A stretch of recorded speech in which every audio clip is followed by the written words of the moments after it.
The massive ships appeared over Earth's major cities like dark clouds blocking out the sun. Warlord Kethvar stood on the bridge of his flagship, watching the primitive world turn slowly beneath him. His 4 arms moved across the control panels as he reviewed the intelligence reports. This would be easy. The humans fight among themselves constantly, his Lieutenant Zexthal reported, his voice carrying the clicking sounds of their language. They have over 200 separate nations. No unified defense. Their weapons are chemical-based projectiles and crude nuclear devices. Kethvar's mandibles clicked in satisfaction. The Zalathi Empire had conquered 437 worlds using the same simple method. Show overwhelming force, demand surrender, harvest resources, enslave survivors. It had worked every single time. "Begin the demonstration," he commanded. 3 smaller ships descended toward the city the humans called New York. Their plasma cannons fired precise shots, turning several empty buildings into glowing craters. The message was clear: resist and face total destruction. Within hours, communication requests flooded in from human governments across the planet. Kethvar allowed himself a moment of satisfaction. Fear worked on every species they had encountered. The primitive beings below would beg for mercy, offer their leaders as slaves, and accept their fate as all the others had done. But something felt different this time. Dr. Sarah Chen pressed her face against the window of the emergency bunker beneath Geneva. The alien ships hung in the sky like metallic vultures. Around her, representatives from every nation on Earth argued in dozens of languages. The United Nations had never moved this fast before, but terror made excellent motivation. "They want an answer in 72 hours, the Secretary General announced, his voice shaking. "Complete surrender, or they will begin systematic destruction of our cities."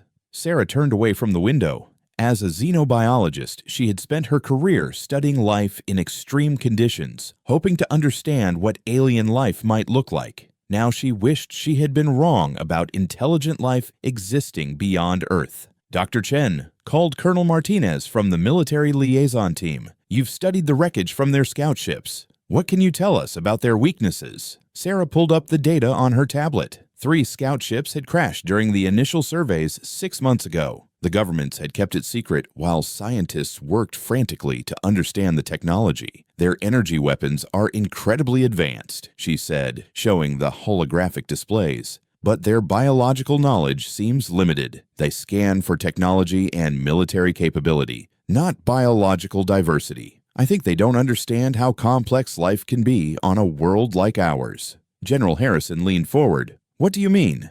Sarah hesitated. The idea that had been forming in her mind seemed crazy, but they were facing extinction. Every planet they've conquered was either technological, but with simple ecosystems, or biologically diverse, but pre-technological. Earth is unique. We have both advanced technology and the most complex biosphere in known space. So maybe we're thinking about this wrong. They expect to fight armies and governments. What if we don't give them what they expect? President Morrison from the United States spoke up. "Dr. Chen, we appreciate your expertise, but we need practical military solutions. Our combined nuclear arsenal might damage their ships, but they could glass the entire planet in response." Sarah's hands trembled as she accessed another file on her tablet. "What if I told you we might not have to fight them with nuclear weapons? What if we could fight them with something they've never encountered before?" The room fell silent. Sarah took a deep breath and continued. The scout ship wreckage contained biological scanners, very sophisticated ones. They were designed to detect intelligent life, technological signatures, and potential threats. But they have a blind spot. They don't recognize animal intelligence as a threat factor. Colonel Martinez frowned. "Animals can't fight starships, Doctor."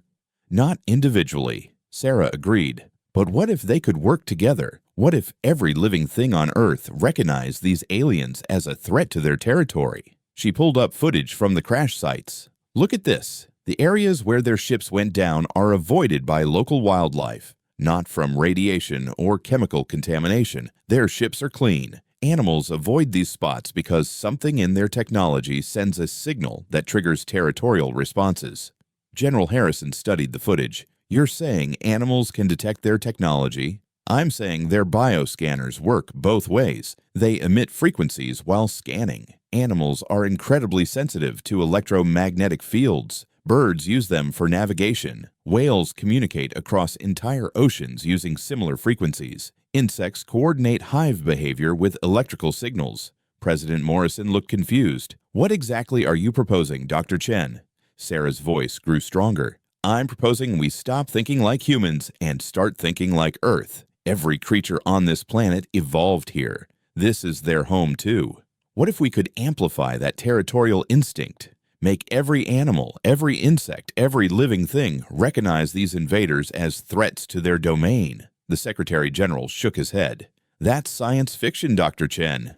"Is it?" Sarah challenged. "We've reverse-engineered parts of their scanner technology. We understand the frequency patterns that trigger animal responses. With global coordination and the right transmission network, we could broadcast a planet-wide signal that awakens every territorial instinct on Earth." The room erupted in arguments. Some called the idea insane. Others demanded details. Sarah waited for the noise to die down. "Think about it," she said quietly. "They're expecting armies, governments, technology they understand. They're not expecting 8 billion humans supported by trillions of other creatures who call this planet home." Colonel Martinez looked skeptical. "Even if this worked, how would animals fight starships?" Sarah smiled for the first time in days. "Have you ever seen what a swarm of angry bees can do to disrupt electronic equipment? Or what happens when wolves decide to hunt as a coordinated pack? Or how dolphins can use echolocation to map and attack underwater targets?" She pulled up more data. Their ground forces use standard protective gear designed for projectile weapons and energy blasts. It's not designed for biological threats. They breathe a nitrogen-oxygen mix similar to ours, so they'll need to remove their helmets eventually. And based on their biology, I don't think they've ever encountered immune system responses from Earth-based pathogens. President Morrison leaned back in his chair. "You're talking about turning the entire planet into a weapon."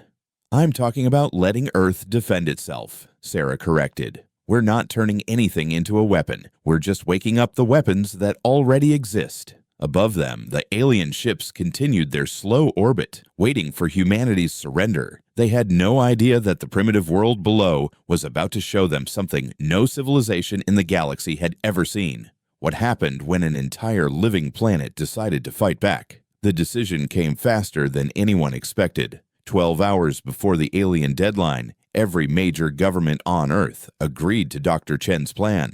Not because they believed it would work, but because the alternative was certain extinction. Sarah stood in the underground facility beneath CERN, watching teams of scientists from around the world modify the particle accelerator. They had worked for 60 straight hours, combining alien technology with Earth's most advanced equipment. The hybrid system looked like something from a nightmare. Alien crystals pulsing with strange energy connected to human computers by cables that sparked and hummed. "Are you sure about this, Dr. Chen?" asked Dr. Yamamoto, the lead physicist. "We're about to send an electromagnetic pulse across the entire planet. If we're wrong about the frequency, we could disrupt every electronic device on Earth."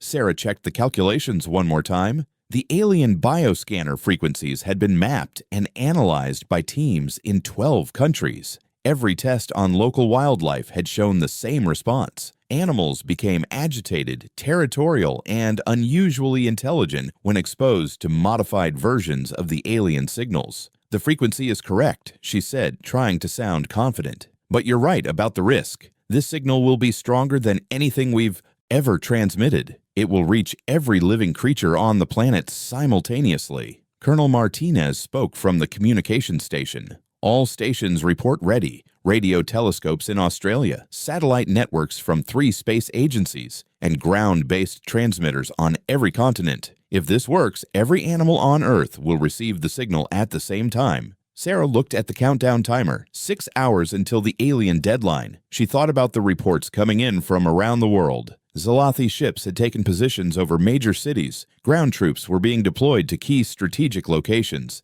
Everything was proceeding according to their standard conquest protocol. Dr. Chen called a technician. "We're getting reports from the field teams. Animals near alien landing sites are already showing increased aggression. A pack of stray dogs in Mumbai surrounded an alien patrol for 3 hours before the aliens retreated to their ship. Sarah felt a spark of hope. What about the zoo animals? That's the interesting part. Lions in the London Zoo have been pacing and roaring constantly since the ships arrived. Elephants in Thailand are moving in formation toward alien positions. It's like they already know something is wrong. The countdown reached 1 hour. Sarah took her position at the control panel. Around her, scientists monitored every system that would broadcast the signal. If this failed, humanity would surrender in 59 minutes. Beginning transmission in 60 seconds, announced Dr. Yamamoto. Sarah closed her eyes and thought about every animal she had ever studied. The wolves she had tracked in Alaska, patient and intelligent. The dolphins she had worked with in marine labs, playful but capable of complex problem-solving.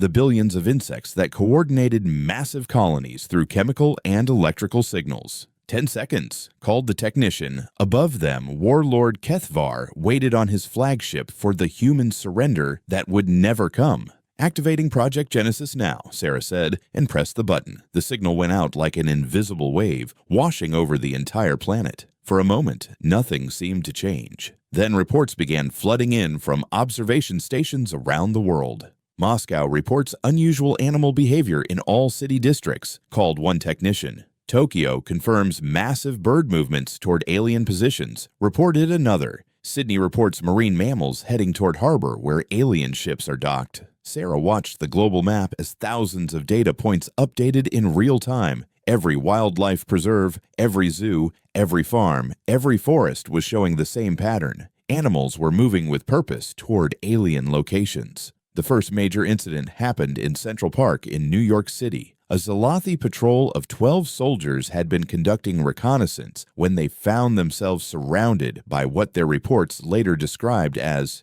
every animal in the vicinity working together. Squirrels chewed through their communication cables, while pigeons dive-bombed their equipment. Stray cats created a perimeter that somehow prevented the aliens from leaving the park, while rats gnawed through their supply packs. Most disturbing to the aliens was that the animals seemed to be coordinating their attacks. The humans have trained their animals to fight, reported Lieutenant Zexthal to Warlord Kethvar. This is unlike anything in our conquest protocols. But Kethvar was beginning to realize this was not human training. His biological scanners were detecting massive changes in animal behavior across the entire planet.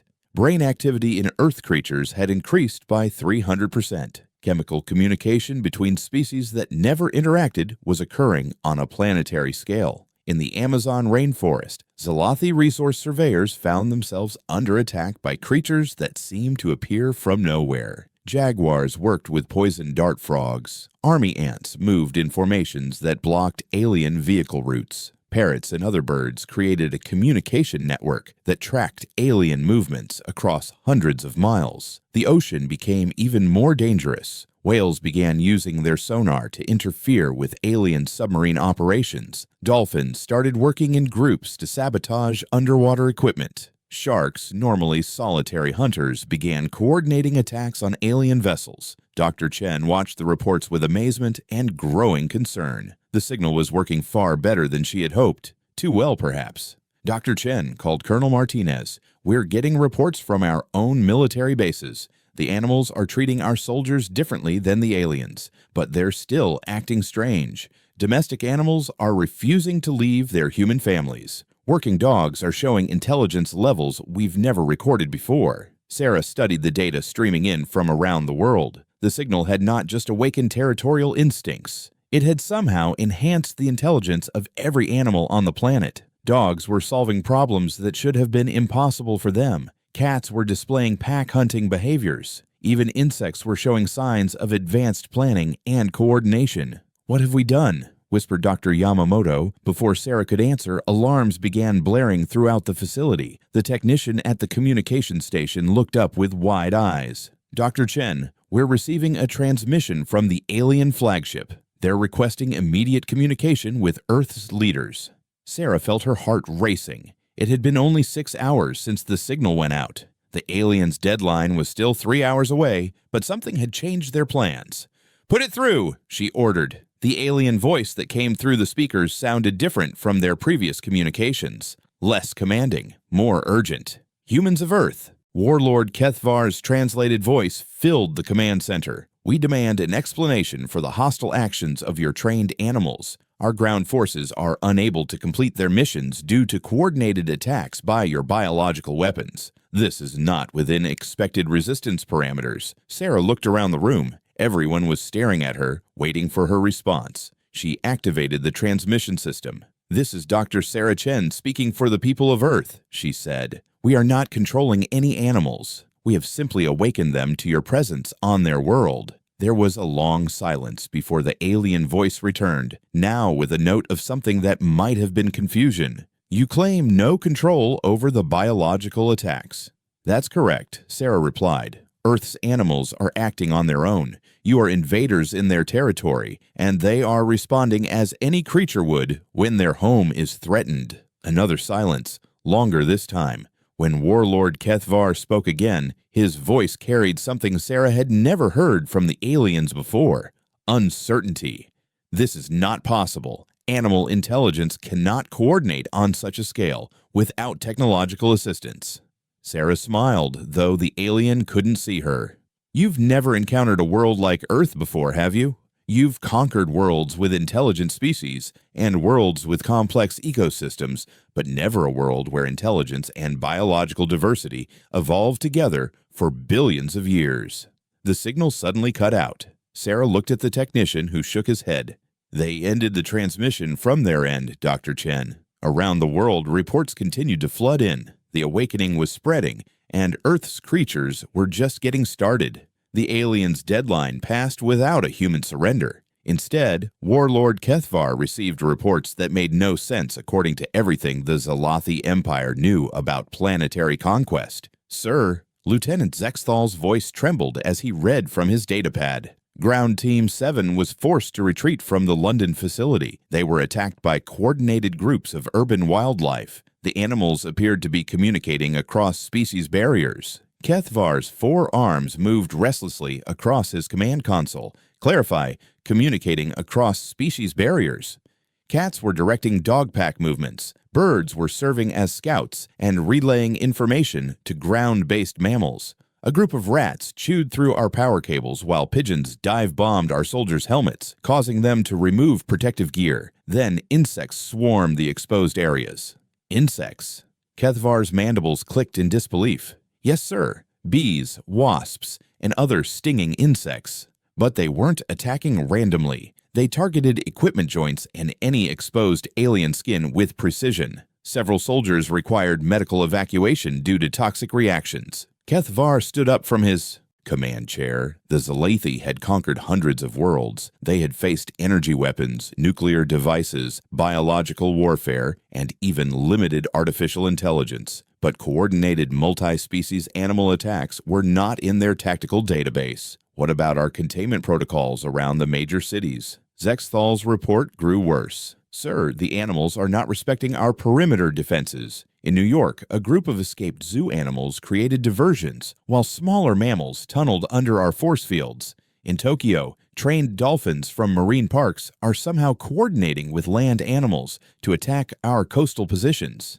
"That is impossible," Kethvar stated flatly. "Marine and terrestrial creatures cannot coordinate without technological assistance. Sir, perhaps the humans have developed some form of biological control technology we haven't detected."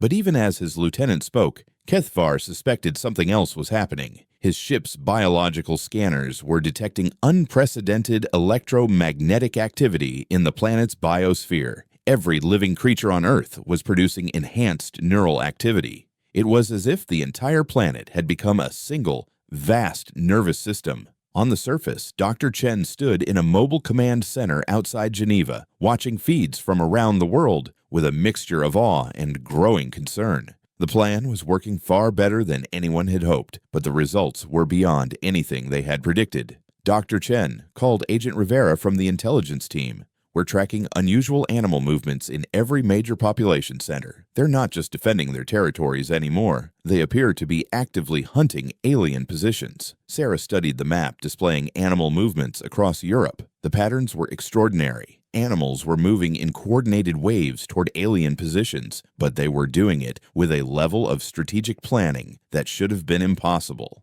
"Look at this," Agent Rivera continued, pointing to footage from Paris. "A pack of urban foxes has been testing alien perimeter defenses for 6 hours. They're probing for weak points, falling back when detected, and then trying different approaches. Meanwhile, birds are maintaining constant surveillance of alien positions and somehow communicating that information to ground-based animals." Sarah watched the footage with fascination and fear. "It's like they're conducting military reconnaissance." "It gets stranger, Dr. Chen. In rural areas, we're seeing cooperation between predator and prey species. Deer are leading wolves toward alien encampments. Rabbits are working with hawks. The normal food chain appears to have been suspended in favor of coordinated resistance." Colonel Martinez joined them at the monitoring station. "Dr. Chen, we need to discuss something. Our own military units are reporting that local animals are trying to help them. Dogs are leading soldiers to alien positions. Horses are refusing to approach areas where aliens have set traps. It's like they're trying to protect us." Sarah felt a chill run down her spine. "Show me the global data." The main screen displayed a real-time analysis of animal activity across Earth. What she saw made her catch her breath. The entire planet's biosphere was acting as a unified organism. Animals were moving in patterns that suggested not just local coordination, but global communication. "How is this possible?" she whispered. Agent Rivera pulled up another display. "We think it's related to your original signal, Dr. Chen. The electromagnetic pulse you sent out didn't just awaken territorial instincts. It appears to have created some kind of biological network. Animals are using natural electromagnetic fields, pheromone trails, and sound frequencies to communicate across vast distances." "You mean they're talking to each other?" "More than that. They appear to be sharing information and coordinating strategies on a planetary scale." Sarah stared at the data. In her wildest dreams, she had never imagined this outcome. Earth's animals weren't just defending their territory. They were conducting an organized military campaign against the alien invaders. The first major victory came in Australia. A Zalathi mining operation in the outback found itself under siege by an alliance that included kangaroos, dingoes, various reptiles, and thousands of spiders and insects. The aliens had established what they thought was an impregnable position in the desert, far from major population centers. They hadn't accounted for the fact that Australia's wildlife had millions of years of experience surviving in harsh conditions. Kangaroos created diversions while smaller animals infiltrated the alien compound. Spiders and insects targeted electronic equipment, their small size allowing them to reach components that alien defenses couldn't protect. Reptiles, immune to many of the aliens' stunning weapons, provided assault capabilities, but the most disturbing aspect for the Zalathi was the intelligence behind the attacks. The animals were learning from each assault, adapting their tactics, and sharing that information with other groups around the world. "Sir," reported Zexthal, his voice now openly concerned, "the Australia mining team has abandoned their position. They report that local wildlife somehow learned to disable their equipment by targeting specific circuit pathways. When they modified their defenses to protect those areas, the animals adapted and found new vulnerabilities." Kethavar paced the bridge of his flagship. "Are you telling me that primitive Earth animals are learning our technology faster than our engineers can adapt?"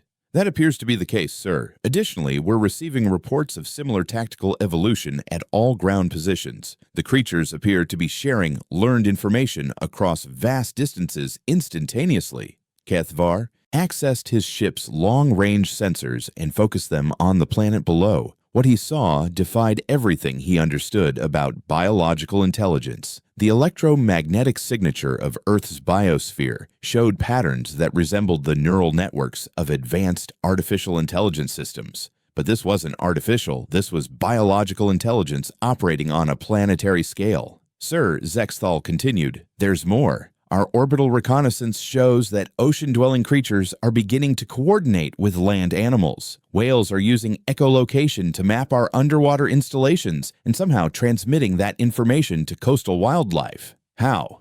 "We don't know, sir, but dolphins appear to be serving as intermediaries. They're approaching coastlines where land animals gather, and some form of communication is taking place. After these meetings, land-based attacks on our coastal positions increase in accuracy and effectiveness. Keth Var felt something he had never experienced before in his long military career, the fear of facing an enemy he didn't understand. Every world they had conquered followed predictable patterns. Technology could be overcome with superior technology. Military forces could be defeated with superior tactics and firepower. Even biological weapons could be countered with appropriate defenses. But Earth was showing them something unprecedented. An entire planet's biosphere acting as a single intelligent entity dedicated to defending its home. "Sir," Zexathal's voice broke into his thoughts. "We're receiving emergency signals from ground teams around the world. They're requesting immediate extraction." "All of them?" "Yes, sir. They report that animal attacks are intensifying and becoming more sophisticated. Our standard equipment appears to be ineffective against biological opponents who can adapt faster than our technical countermeasures." Keth Var looked out at the blue and green world turning slowly below his ship. For the first time in his career, he was beginning to understand that the Zalathi Empire might have encountered something they couldn't conquer. Earth wasn't just fighting back. It was learning, adapting, and evolving its resistance in real time. And somehow, every creature on the planet was part of that evolution. Warlord Keth Var stood alone in his private chamber, staring at casualty reports that made no sense. In 72 hours of ground operations, the Zalathi had lost more personnel than in their last 50 planetary conquests combined. Not to advanced weapons or military tactics, but to coordinated attacks by creatures his species had never considered a threat. "Sir," Zexthal's voice came through the communication system. "The High Command is requesting an update on the conquest timeline." Keth Var's mandibles clicked in frustration. How could he explain to the Empire's leadership that his forces were being defeated by animals? Tell them there have been unexpected complications with local wildlife. "Sir, with respect, I don't think they'll accept that explanation. The Empire expects this world to be secured and resource extraction to begin within the standard time frame." "Then tell them the truth," Keth Var snapped. "Tell them this planet is unlike anything we've encountered before." A new alarm began blaring on the bridge. Keth Var rushed to the command center where his officers were gathered around the tactical display with expressions of disbelief. "Report," he commanded. "Sir, our orbital mining platform over the Pacific Ocean is under attack," reported the tactical officer. "But the attackers are impossible." "Clarify."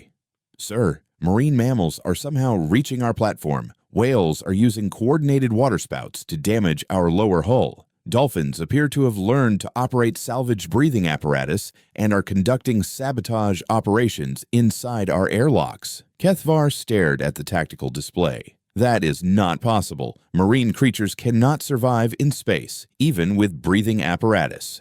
"Sir, we've verified the reports. Somehow, these creatures have adapted our life support technology to function underwater and in vacuum. They're using our own equipment against us." The display showed something that violated every biological principle Keth Var knew. Ocean creatures were working with what appeared to be modified alien technology, creating hybrid systems that allowed them to operate in environments that should have been lethal. "Sir," another officer called out, "we're also receiving reports from our lunar mining station. Earth's gravitational field is showing unusual fluctuations. Large numbers of migratory birds are somehow reaching low orbit and interfering with our supply shuttles." Keth Var felt his confidence crumbling. "Birds cannot survive in space."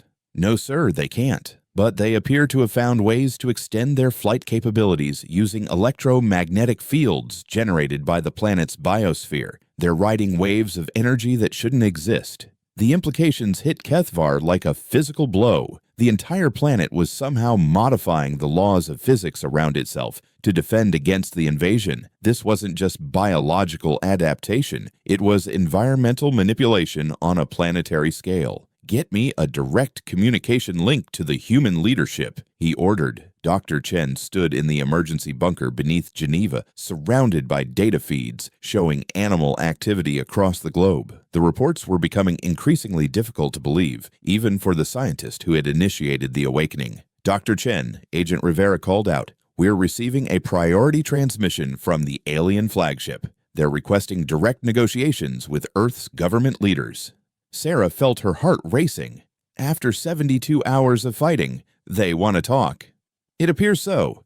And Dr. Chen, there's something else. Our satellites are detecting unusual energy patterns around the planet. The animal activity is somehow generating electromagnetic fields that extend into space. NASA reports that several migratory bird flocks are flying at altitudes that should be impossible. Colonel Martinez joined them at the communication station. Dr. Chen, whatever your signal awakened, it's evolving beyond what we can understand. We're getting reports of animals demonstrating intelligence levels that approach human capacity. In some cases, they appear to be exceeding human problem-solving abilities. Sarah looked at the global map. The patterns of animal movement had become incredibly complex, resembling the neural pathways of a vast brain. Put the alien communication through. Warlord Kethvar's voice filled the bunker, but it sounded different from previous transmissions. Less commanding, more uncertain. Humans of Earth, I am Warlord Kethvar of the Zalathi Empire. I request immediate negotiations with your planetary leadership regarding the cessation of hostilities. Sarah activated the response system. This is Dr. Sarah Chen. I am authorized to speak for Earth's scientific community. What terms are you proposing? There was a pause before the alien responded. Dr. Chen, your biological weapons are operating outside known parameters of animal intelligence. We are prepared to reduce our resource extraction demands and establish a limited tribute system in exchange for the cessation of coordinated animal attacks against our forces.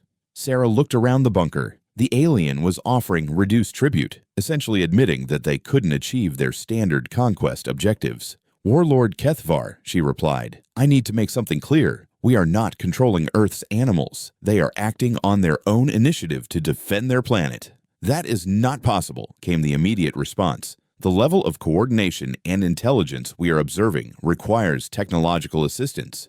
You're wrong, Sarah said firmly. What you're seeing is the result of billions of years of evolution on a world where intelligence and biological complexity develop together. You awaken something that was always there. You just never encountered it before. Another pause, longer this time. When Kethvar spoke again, his voice carried a note that might have been fear. Dr. Chen, are you saying that your entire planet's biosphere is naturally capable of coordinated resistance? I'm saying that Earth is more than just a planet with life on it, Sarah replied. Earth is a living entity, and every creature on it is part of that entity. You're not fighting an army or a government. You're fighting an entire world that has decided you don't belong here. The communication cut out abruptly. Sarah looked at the technician who shook his head. They ended the transmission, Dr. Chen, but our long-range sensors are detecting massive energy buildup on their flagship. Colonel Martinez's face went pale.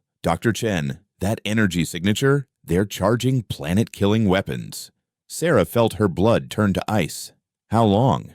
At current charge rates, maybe 6 hours until they can sterilize the entire surface. Agent Rivera was already pulling up emergency protocols. Dr. Chen, we need to contact world leaders immediately. If they're going to destroy the planet, we need to prepare for the worst. But even as they spoke, new reports were flooding in from monitoring stations around the world. The animal activity was changing again, becoming more urgent and directed.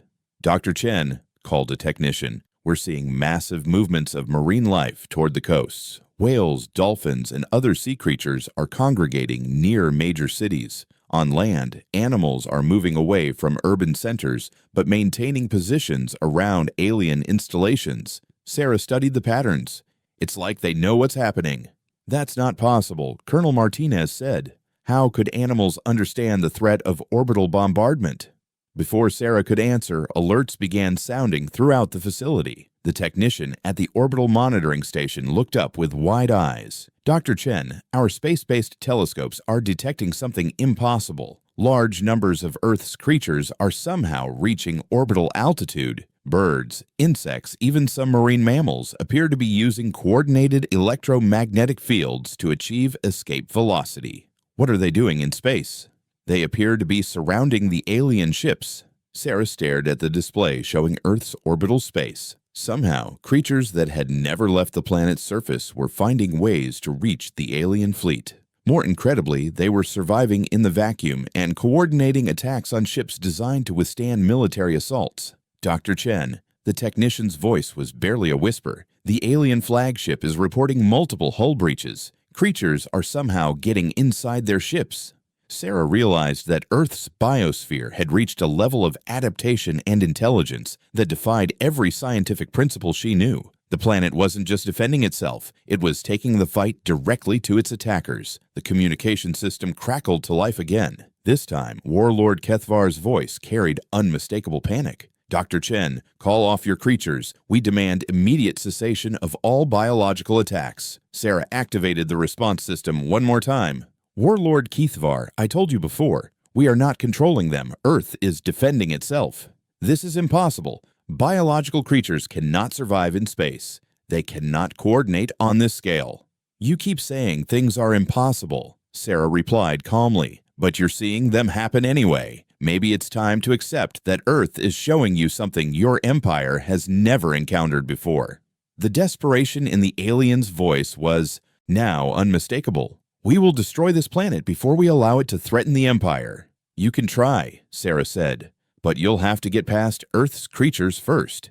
And, from what I'm seeing, they're not planning to let you do that." Warlord Kethvar's flagship shuddered as another section of the hull was breached. Through the corridors of his mighty vessel, creatures that had no right to exist in space moved with deadly purpose. His engineering teams reported that Earth's animals had somehow learned to operate Zalathi life support systems, turning the ship's own technology against itself.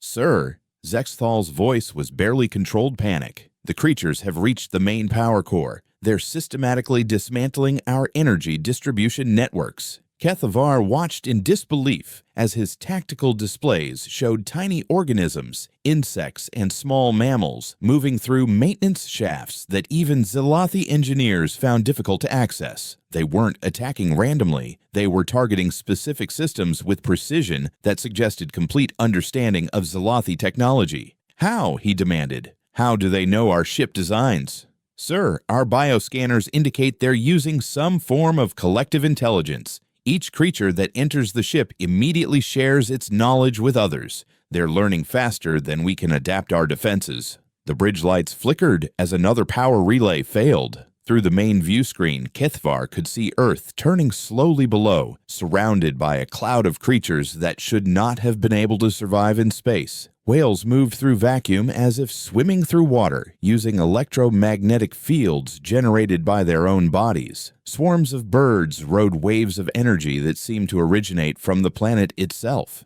"Sir," reported the tactical officer, "our planet-killing weapons are at 90% charge, but we cannot achieve target lock. The creatures surrounding us are interfering with our guidance systems." Kethvar realized with growing horror that Earth's biosphere had not just adapted to defend against ground assault. It had somehow found a way to neutralize orbital bombardment by taking the fight directly to the attackers in space. "Sir, we're receiving another transmission from the planet's surface." "Put it through," Kethvar ordered, his voice defeated. Dr. Chen's voice filled the bridge, calm and steady, despite the impossible situation. "Warlord Kethvar, are you ready to discuss terms?" "Terms?" Kethvar's voice cracked. "Your creatures are destroying my ship. This is not possible according to any known biological principles." "You keep saying that," Dr. Chen replied, "but here we are. Earth has shown you something new. Now the question is, what are you going to do about it?" Before Kethvar could respond, alarms began blaring throughout the ship. "Sir," called his engineering officer, "the creatures have somehow activated our emergency landing protocols. The ship is being forced into atmospheric entry." Kethvar stared at his displays in disbelief. Earth's creatures had not just learned to survive in space and operate alien technology. They had figured out how to force a massive starship to land against the crew's will. "All hands, prepare for emergency landing," he ordered, knowing that once his ship touched Earth's surface, it would be surrounded by every creature on the planet. On Earth's surface, Dr. Chen stood in the emergency bunker watching the alien flagship descend through the atmosphere. Around the world, animals were moving in massive, coordinated waves toward the projected landing site in the Sahara Desert. "Dr. Chen," Agent Rivera called out, "satellite feeds show animals from every continent moving toward the landing zone. This includes creatures that have never left their natural habitats before. Arctic seals are somehow crossing land masses, Amazon species are moving through environments that should be lethal to them. Sarah watched the migration patterns with amazement. They're using the same electromagnetic fields that allowed them to reach space. The entire biosphere is networked together. Colonel Martinez monitored military frequencies. Dr. Chen, our forces are receiving requests for safe passage from animals moving through their areas. It's like they're asking permission to cross human territory. What kind of requests? It's hard to explain, ma'am. Dolphins are approaching coastal bases and performing specific movements that our marine biologists interpret as communication. Land animals are approaching military checkpoints and waiting until soldiers signal them to proceed. They're coordinating with us. Sarah felt a deep sense of awe. Earth's creatures weren't just defending the planet, they were actively working with humanity as partners in that defense. The alien ship touched down in the Sahara just as the sun was setting. Within minutes, it was surrounded by a gathering unlike anything that had ever existed on Earth. Creatures from every biome on the planet formed concentric circles around the grounded vessel. Polar bears stood next to lions. Whales that had somehow crossed continents rested beside elephants. Birds filled the sky in formations so complex they resembled living clouds. At the center of this gathering, a small group of humans approached the ship.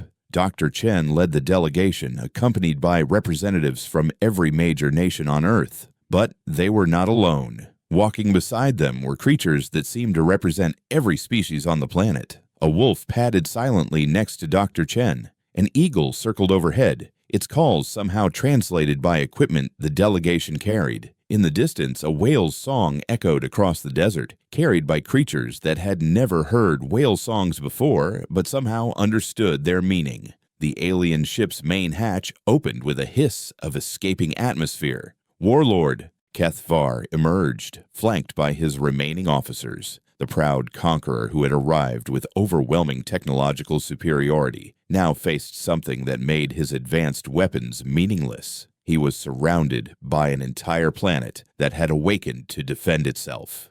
Warlord Kethvar, Dr. Chen said, her voice carrying clearly across the desert. Welcome to Earth.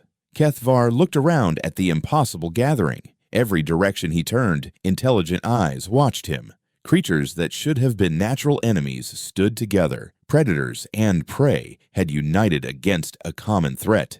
This is not possible, he whispered, but his words carried no conviction. You keep saying that, Dr. Chen replied, but you're seeing it anyway. Earth is trying to show you something, Warlord. Are you ready to listen? Kethvar's mandibles clicked nervously. What do you want? It's not what we want, Dr. Chen said. It's what Earth wants, and Earth wants you to leave. We will report this to the Empire, Kethvar threatened weakly. They will send fleets to destroy this world. Dr. Chen smiled, but it wasn't a human smile. It was the expression of someone speaking for an entire living planet. You can try, she said. But first, let me show you something. She gestured to the creatures surrounding them. As if responding to a signal, every animal began to communicate. Not with sounds, but with the electromagnetic fields that now connected every living thing on Earth. The air itself seemed to vibrate with complex patterns of energy. Do you understand what you're seeing, Warlord? Dr. Chen asked. This isn't just a planet with life on it. This is a living entity that includes every creature from the smallest microbe to the largest whale. When you attacked Earth, you didn't attack a collection of separate species. You attacked a single organism that happens to span an entire world. Kethvar's officers looked around nervously as the electromagnetic communication intensified. Their instruments were detecting patterns of complexity that rivaled the most advanced AI systems in the galaxy. But more than that, Dr. Chen continued, Earth is learning. Every tactic you used, every technology you deployed, every strategy you attempted, Earth learned from it and adapted. And now, Earth is going to share that knowledge with any other world the Zalathi Empire tries to conquer. Kethvar felt fear unlike anything he had ever experienced.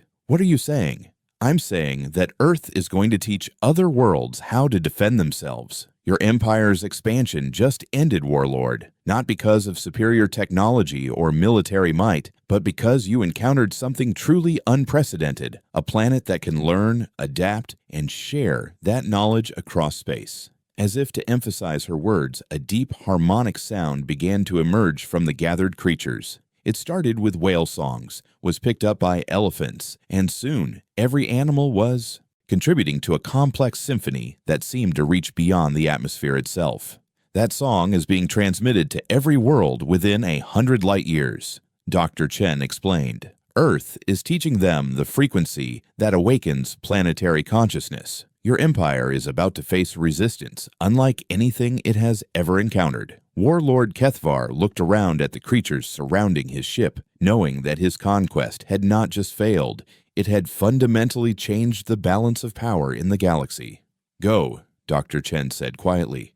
Take your ships and leave. Earth is giving you this one chance to retreat peacefully. But know this, if the Zalathi Empire ever threatens another world, Earth will be there to help that world defend itself. As the alien ships lifted off from Earth's surface and disappeared into space, Dr. Chen stood surrounded by creatures from across the planet. For the first time in cosmic history, a world had not just defended itself against technological conquest, it had awakened to its own power and chosen to share that power with others. Earth had become more than a planet. It had become the guardian of life in the galaxy. The age of easy conquest was over. The age of awakened worlds had begun.